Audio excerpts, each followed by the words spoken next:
नमस्कार। राज्यात अवकाळी पावसाचे वातावरण किती दिवस राहणार असा प्रश्न आता शेतकरी बांधवांना पडला असून पंजाबराव डक यांनी सांगितल्याप्रमाणे राज्यात 18 एप्रिल पर्यंत पावसाची शक्यता कायम राहणार आहे। राज्यातील विदर्भ आणि मराठवाडा या भागात याच कालावधीत पाऊस पडण्याची शक्यता पंजाबराव डक यांनी व्यक्त केलेली आहे। परभणी जिल्ह्यात देखील 18 एप्रिल पर्यंत वातावरण हे बिघडलेले राहणार असल्याचे पंजाबराव यांनी म्हटले आहे। तसेच महाराष्ट्रातील इतर काही भागामध्ये याच दरम्यान अवकाळी पाऊस होऊ शकतो। तर जाणून घेऊया सविस्तर माहिती।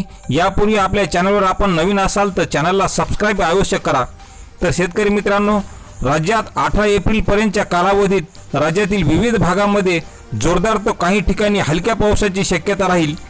तर अशी माहिती पंजाबराव डक यांनी दिलेली असून याच काळात वादळी वाऱ्यासह पाऊस होणार आहे। या कालावधीत बरसणारा पाऊस हा सर्व दूर नाही, मात्र काही भागात भाग बदलत पाऊस हजेरी लावणार असल्याची माहिती पंजाबराव डक यांनी दिली असून पुढील 3 दिवसांनंतर तापमानामध्ये हळूहळू वाढ होईल आणि पाऊस हा कमी होईल अशी शक्यता पंजाबराव डक यांनी आज व्यक्त केलेली आहे।